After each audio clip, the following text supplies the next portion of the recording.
As is Mr. Jordan from Ohio. Thank you, Mr. Chairman. Mayor Johnston, who's Abraham Gonzalez? Thank you, Congressman. He is a individual that was released from the county jail on Friday in the city and county of Denver. That's all you know about him? I do know that he was facing charges that the Venezuelan gang member arrested by Border Patrol on September 20th, 2023, released into the country by the Biden administration. A few months later, he's arrested in your city, charged with aggravated assault. On March 11th, 2024, he's charged with motor vehicle theft, stole a car, and then on March 20th, 2024, Mr. Gonzalez is charged with felony menacing. 6 days after that last charge, I send you a detainer, which includes an administrative warrant. Basically, it says if you're going to release this bad guy, this gang member who allegedly stole a car, menaced people, and assaulted people, give us a 48-hour heads up.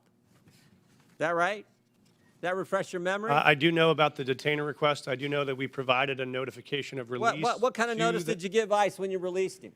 We gave him notification. I'm not sure how long in advance 1 hour. it was. I do know that. 1 hour. I do know that there were 1 hour notice, and you released him 5 days ago, right? Why not give him more heads up? Actually, let's put the slide up. Let's see what it says here. Let's put the slide up. This is what the Denver Sheriff's Department, it's kind of hard to see, so I'll read it. It says, Denver Sheriff Department, ICE notification being released to the streets. I simply said, just release him to us. You release him to the streets. Why not release him to ICE? Thank you. What we've done, and we do this regularly, we've done 1,226 of these, is we notify I'm ICE. asking about one. I'm not asking about the other 1,200. I'm asking about Mr. Abraham Gonzalez, who's a gang member from Venezuela, stole a car, assaulted someone. You had him in your custody for how long? I know that we released him. 345 days you had him in custody. And I said, hey, can you give us 48 hours heads up? I don't know. You gave him 1 hour notice. Mr. Congressman, we notified them released. There were 6 ICE agents present when he was released, so they had enough time to respond and to be present. Respond where? To the jail where we released him from. So we released him we notified them of the release time. When we notify them of release, they come to the jail facility to pick them up. Why didn't you say that's not what you said? You said you release him to the streets. Did you release him to the streets? You release him to ICE?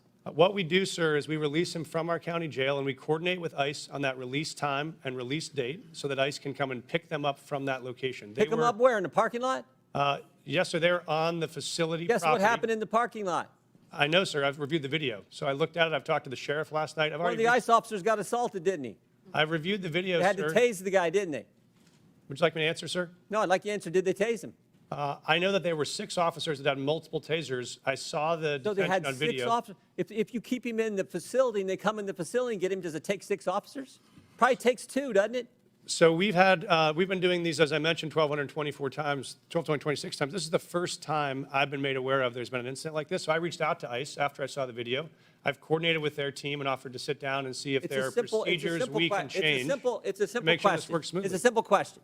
You can release him in the parking lot, give ICE 1 hour notice, and they got to send 6 officers to arrest this guy. Or you can say, hey, here's what we're going to do. We're going to hold him. You come in and bring 2 officers in, and you turn him over there. Why not do it that way? We have a city ordinance. You know why you don't do it that way? We have a city ordinance that governs. Because you're a sanctuary city. This is the whole point. No, sir, I disagree with you. Oh, okay. Because I'll tell you why.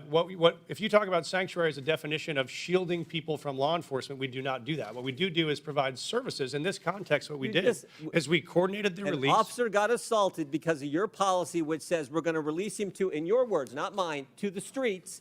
They have to arrest him in the parking lot. They bring 6 officers when they could have had 1 or 2 just come in your facility, in the jail, and take the guy there. But you won't do it that way.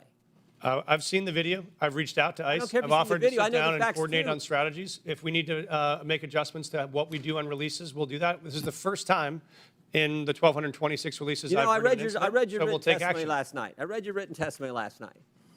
4.5 pages. And you used the words safe, safer, or safety 13 times.